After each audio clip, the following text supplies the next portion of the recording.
Hello there, what's going on everybody? And oh my gosh, we're gonna unbox the Super Star Destroyer for Star Wars Armada.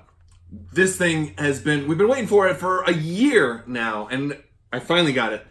Let's go ahead and look how big this box is. It's bigger than a pizza. It's bigger than a pizza box. It's freaking enormous. It's monstrous. And we're gonna open it up. All right, guys. Now I did set a couple of other ships up here for comparisons, so you can just get an idea, an ISD, a Victory, and a Raider. So you can just get a kind of an idea of how big this box is. It's massive, and I'm going to measure it for you in case you're curious about the dimensions of the box itself. We are going to measure, and this one is just under 2 feet long because the ISD or the SSD is diagonal. We're looking at exactly 2 feet and 5/8, 6/8. Well, 2 feet and 5/8 inches. Yeah, 2 feet and 5/8 inches long. We're looking at 15 inches and a little more than a half. 15 and 3/4 inches long, tall, and as far as depth, we're looking at 3 and 7/8. What? Wait a minute. No. As far as tall, if it's fully closed, about 3 and 5/8. About 3 and 5/8. As far as the tallness of it. Now, that's just for the box, in case you're thinking about storing the box and bringing it in somewhere. Now, this is not factory sealed. There's a reason for that. They only brought 8 to San Diego Comic-Con, and my buddy who was out there was going to grab one, and he basically said, hey, you guys got them? And they're like, we got plenty. So he went, put his stuff down, came back, and they were sold out. So they decided to sell him the display model, which had simply been opened up, but since it was already opened up, there is a few cracks here in the box. So that is why it does look like that. But with that being said, it's still complete. And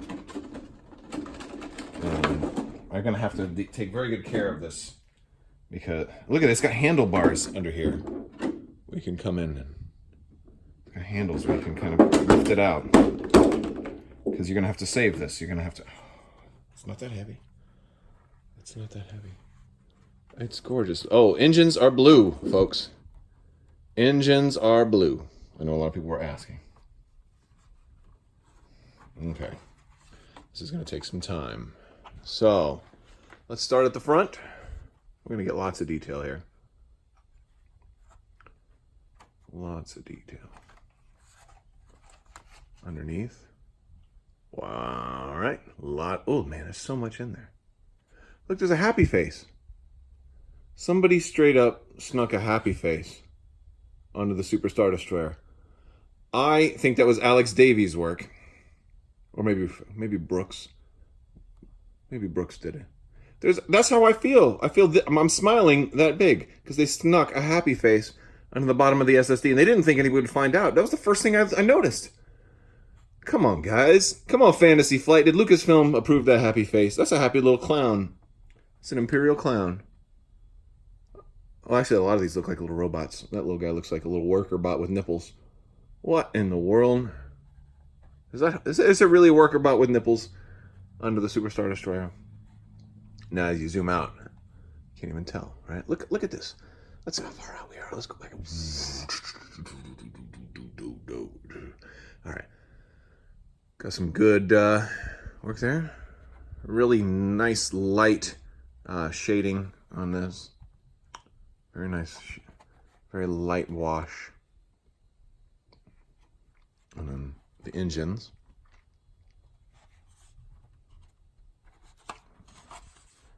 There we go. Man, those are nice. It's gorgeous. It almost looks better from underneath, huh? Almost does. And there's that part right there. That's all of the bottom. Now we got to do the top. I will say this, the bridge here feels a little delicate. So I expect people are not handling these correctly. This bridge could break off. All right, we'll start at the front again. No smiley face here.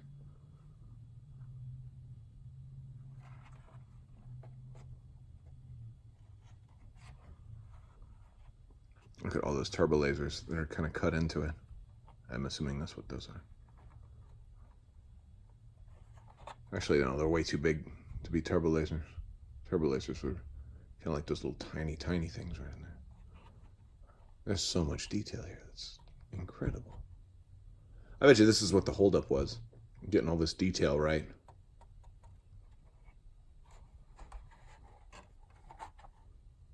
Yeah, there's so many places where something could go wrong in there. So many places where something could, in theory, go wrong.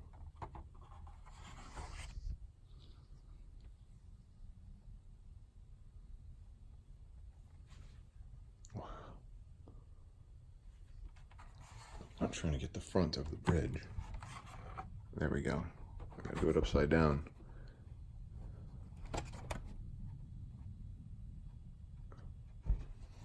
So hard. It's just so, there we go. It's just so big. It's just so big it's hard to get all of this on film. It doesn't look so big when I do it like that, does it? Oh my goodness. All right, I'm gonna get this thing on the stand and then we'll line it up compared to the other ships. So let's find the stand first. So we've got this whole starry background that's behind it in the box, and then there's the rest of our stuff. Are we missing a shield dial, or did it just pop out? It might have just popped out. Let's see. It's a new range tool, or no? That's just this. Oh, so all this just kind of got moved around in transport. We've got our rules insert, and we've got this. So I'm gonna pull this out and try to set it up. And there it is, next to a couple of other ships. One thing that I'm gonna say is that it's, you know, you may really want to invest in some different pegs to prop it up, because it's exactly the same height as any large ship. So your ISDs are gonna bump into it, especially if you're trying to fly it in formation. So I think I will probably put some of my tall pegs on here and have it up higher above everything else so that nothing bumps it. Because yeah, I don't want to do that. And you can get those tall pegs from like Mill Miniatures. He has a bunch of alternate sized pegs that are going to be, they'll be white. I know I spray paint mine white, but yeah, they'll be white and they'll be a little bit, like maybe an inch taller. So this way you won't have this bumping into the side there. But whoo, huge. Let's look at the components real quick, or all the cards and everything else that comes with it. First off, we got the rules list. I'm going to show you guys all of this, but I'm also going to take some actual close-up pictures on here, and I'll put those on Crabbok.com, probably on my homepage there. So if you want to, get like close-up, just to reference the images, so you don't have to keep coming back to the video, or you can do both. I don't mind if people want to keep coming back to the video, but yeah, I'll probably do that. We've got our assembly. I don't really think I don't really think there's a whole lot of new information here if you have kept up with all the rules. You've got firing arcs. They're talking about you get 3 shots out of 6 zones and 6 firing arcs. You can't attack more than once out of each firing arc. You've got a pass token. You receive a pass token. I thought you were going to have the pass token and just flip it, but you receive a pass token to skip. And so there you go. Of course, it's only once per round. Setup, you can be touching the back here, so that's pretty interesting.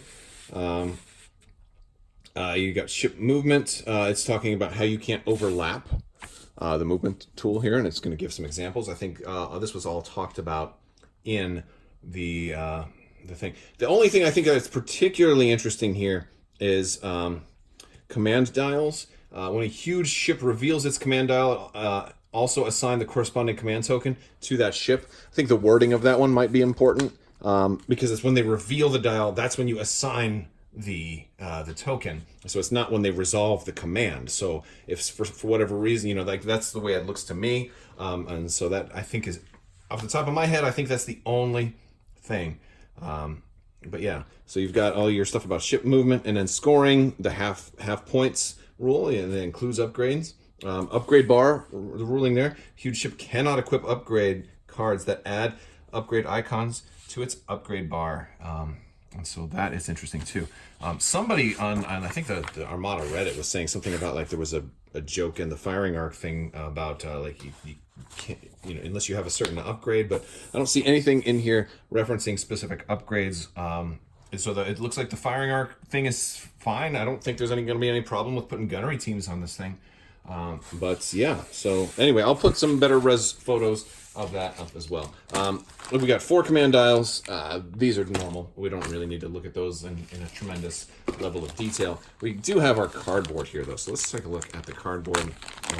The cool thing about this is since I have a bellator, I can probably, it won't fit, but I can probably use some like clay or green stuff or whatever to allow the bellator to fit on one of these. And maybe I can run 2 SSDs at the same time.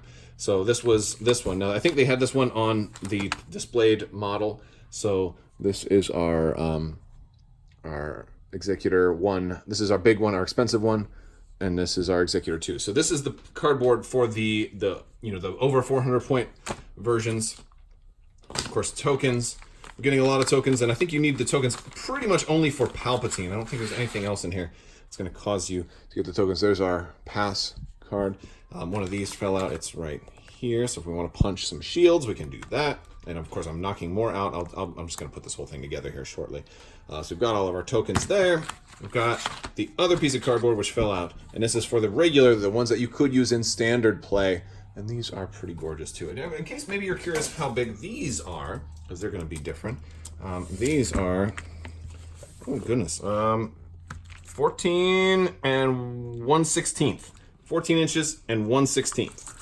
So 14 and 1/16 inches long. So that's how long those are. And I'll do some measurements of the ship too itself at the end. And we've got all these cards. Let's put different ship cards here. Now these are oversized, even considering Armada's normal oversized cards. These are monstrously huge. But something I want to point out is, I'm going to pull this here so you can see the contrast here, is that they're squared corners. They are perfectly squared corners. They're not rounded like normal cards that FFG releases. All of them are that way. I don't know if this was like a first round maybe misprint or if everybody's are going to be this way. But considering that as this was a production copy and everything was sealed, it doesn't seem like that. It seems like they're all going to be squared off like this. And yeah, so this is our cheapest one at 220 points. Loads of upgrades.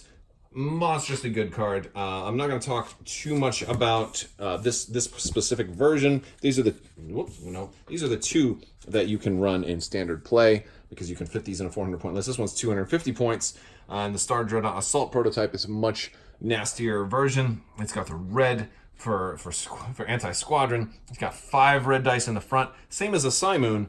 Probably be more smarter to run 2 Simoons instead of 1 assault prototype. Maybe, but there's probably pros and cons for both, and we're going to have some fun testing all that stuff out. We've also got the 2 epic versions. I'm calling them epic versions, the Executor 1 and Executor 2, and these are 381 and 411 points respectively. They cannot be used in standard play because you cannot fit them. Although, of course, if standard play's points change, then that would change everything. But yes, the cheapest Admiral is 20 points, so at 381, you're not going to be able to do that. And this almost guarantees that there will never be another Admiral that is cheaper than 20. So, yeah, and these are nice. You've gotten 33 hull points on each of these. You're also getting 3 dice for anti-squadron. More and more shields, those 6 hull zones. And you'll notice also on all 4 of these, the big thing is, in case you're not familiar, unlike most Armada ships, these have no yaw at all. So when they move, they can only move straight. We see that right here in their movement. They can only move straight. They have 6 defense tokens. Now, they can actually turn if you do something to let them turn specifically, like a navigate command, or if you have somebody like Jerjerrod in command that gives you extra yaw when you move. Those are ways to allow it to turn, but it's so big it's not really going to be turning. This is not a nimbly-bimbly ship. It is not timey-wimey or turny-wormy. So I'm making up words now. Those are nonsense words. But yeah, so you notice at the bottom you're going to have more shields because they're a lot more expensive. But up top, Still 6 shields in the front, 3, 3, 3, 3, and 2 in the back. Back is always going to be weak. That's kind of where you want to go. The back is only 3 shields, even on the epic versions, but only 22 hull for the top ones. Now, I think some people were also interested in the measurements of these cards, so I am going to give you the measurements of these cards. If somebody's looking to figure out sleeving solutions, this one is exactly, well, it's 5 inches. Here, let me center it a little more so you can see. It's 5 inches, and things are falling. But yeah, it's 5 inches, but like minus like a 32nd of an inch. So just a hair. It's off by a hair, and I think that's probably enough for like a 5-inch sleeve is probably why that's off. And then this one is exactly the same thing with 4 inches. Actually, maybe a little extra room on this one. This was like, it's like 3 and just over 7/8. So basically 5 by 4 is kind of what you want to do. I would consider them 5 by 4 because they're almost 5 by almost 4. So yeah, so that's the measurements for those cards. Let's look at the upgrade and all that stuff. Is Admiral Piet. He's going to be really good for you, Super Star Destroyer. When a friendly ship resolves a command token to resolve a command, you may exhaust this card. If you do, that ship resolves that command as if it had spent a dial of the same type instead. So he's really, really good. Now, he has an exhaust, so he's really going to only work for 1 ship, unless maybe you put him on an interdictor with the interdictor title, and then you can use him for 2 ships, but you're not going to probably have that many tokens out there. So ideally, he seems to work really well for an a Super Star Destroyer that also happens to have a Gazanti with Comsnet passing it tokens, or some other way to give it tokens. Alternatively, you've Emperor Palpatine, 35 points, super expensive, but better for more of a wide variety of just about every Imperial fleet. And he's going to act as sort of like intel officer for your entire fleet. So after deploying fleets, you can place a defense token of each type on this card. That's kind of why you have all those extra defense tokens in the punch board. Yes, and at the start of each ship phase, you may discard 1 of those tokens. If you do, until the end of the round, if an enemy ship or squadron spends a matching token during its spend defense token step, you discard that token. They can still spend an evade for intensify or for like a turbo laser reroute circuits or something like that. You got a Palpatine officer for only 3 points. That's super cheap for him. When an enemy ship or unique squadron declares you as the target of an attack, it must spend one of its defense tokens if able. So that's just really nice. It's good to have on the Super Star Destroyer. We've got Darth Vader officer for only 1 point. He strangles other officers to let you re-roll any number of dice in your attack pool, and I just absolutely love him because there's so many officers that don't have much use after the beginning of the game, like Admiral Ozzel here, who is at the start of the first round, you may execute a speed 1 maneuver, who's really, really good on a ship that has extra maneuverability at speed 1. He'd be really good on an Architans, perhaps, but he's also really good on a Super Star Destroyer, especially one commanded by Jar Jarrod, which would allow that to be a speed 1 maneuver with 2 yaw, which would be really cool. So, and then, of course, you can strangle him if you have Vader equipped after that, too. We've got Director Cranek, who is my favorite card of this pack. Director Cranek is the most bomb officer ever. He is when you do Concentrate Fire command, which is my favorite command in the game, while attacking at medium to long range. If you spend a Concentrate Fire dial, you may also reroll any number of red dice in your attack pool. If you spent a Concentrate Fire token, you may also reroll up to 2 red dice in your attack pool. So you can, on a Super Star Destroyer, you're going to get the token also.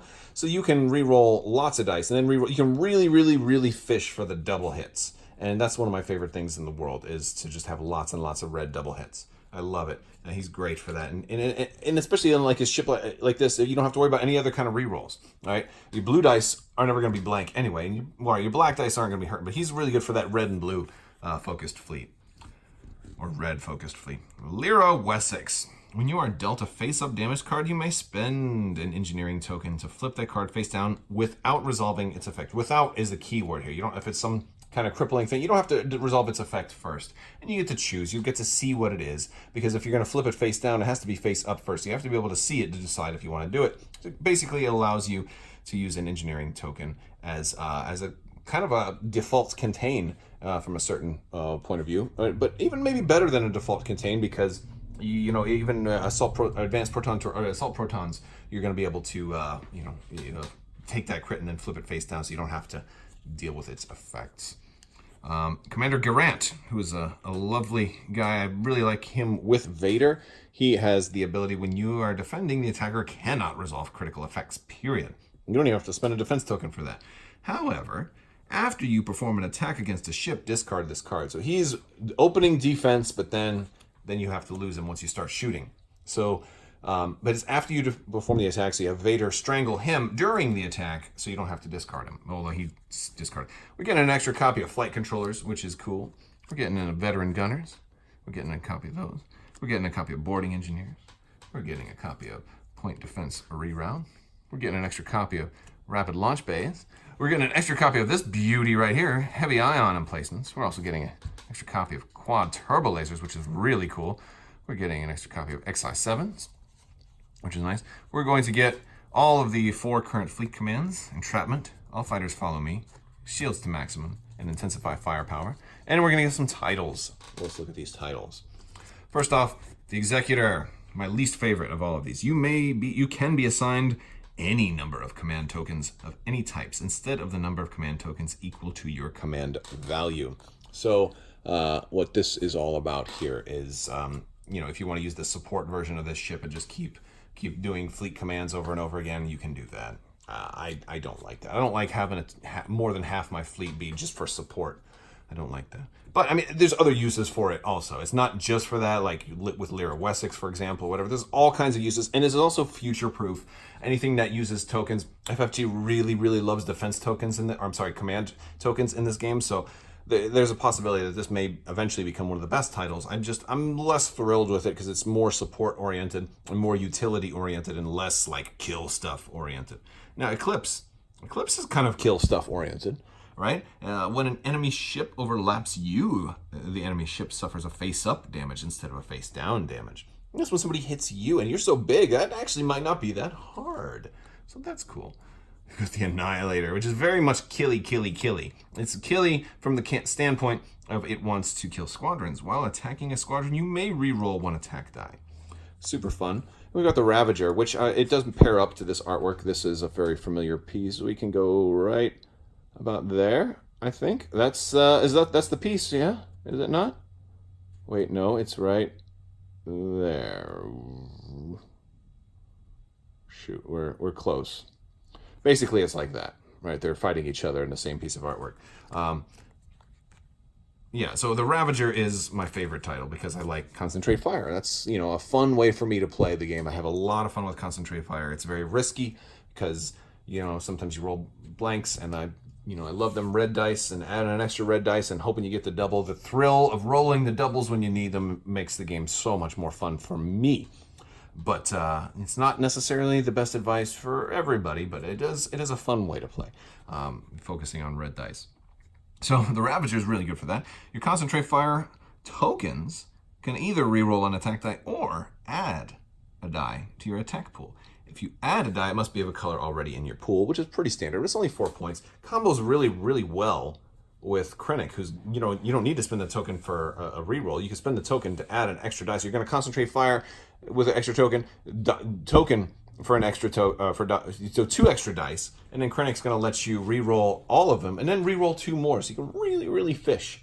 You can really, really fish for them crits, or for them doubles. Oh, it's beautiful. It's beautiful. I think that's all of the components. So let's take another look at the ship. I'll measure the ship out for you as well. As I'm taking this off, I do want to point out, I put this one on here now, and it's really nice how the cardboard kind of curves just to fit these bases almost perfectly. Well, maybe I don't have this one in there all the way. Yeah, there we go. But yeah, so that makes it nice, and it gives it extra support when you're moving. It's less likely to waggle a little bit because it's also bracing it right there as well as at the base there. So that's actually pretty nice.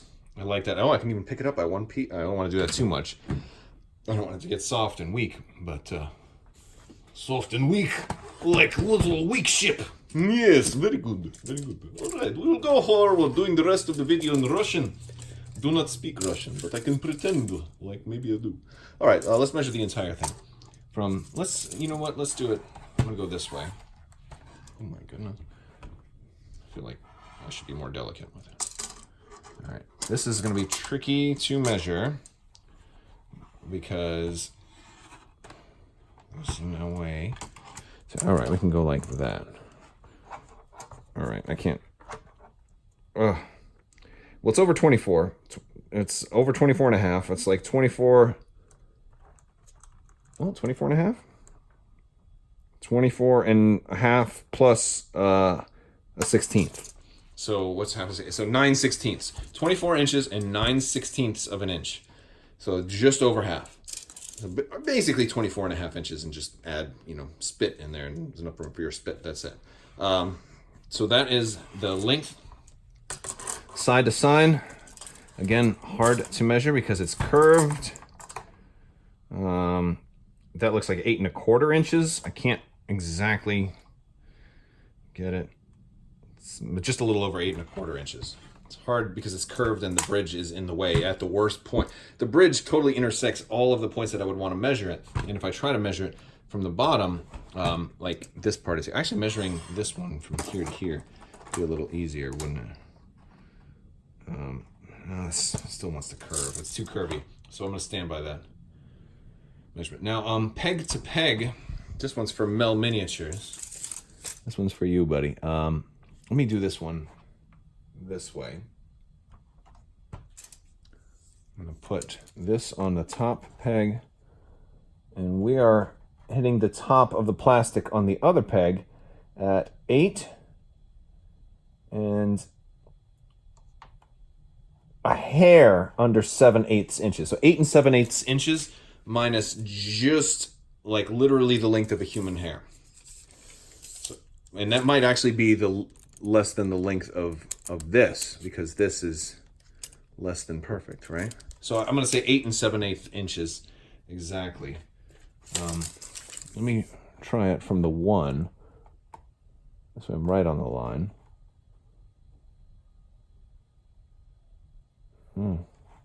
It's hard. Well, I'm going to say 8 7/8 inches. Yeah, that seems about right. All right. Oh my goodness, it's gorgeous. All right, guys, that's about it for the Super Star Destroyer. It's pretty incredible. So let me know what you guys think in the comments below. There is still just barely time to enter to win both the Armada promo giveaway as well as the Amazon gift card giveaway. I'm announcing the winner to both of those on Thursday, and as well as the Patreon giveaway as well, which is the same as the Armada promo giveaway. I have 2 sets of promos, and one's going to a patron, one's going to a YouTube subscriber, and all that's going to be announced on Thursday. So make sure you subscribe and click that bell for alerts. Leave a comment to enter to win, and watch all my videos on Thursday. I typically announce the winners at the end. And if you'd missed this giveaway, there's going to be plenty more giveaways to enter to win. So you just have to be a subscriber and leave a comment. It's as simple as that. But this thing is magnificent, folks. Magnificent. I want to thank you so much for watching. And as always, have a great day.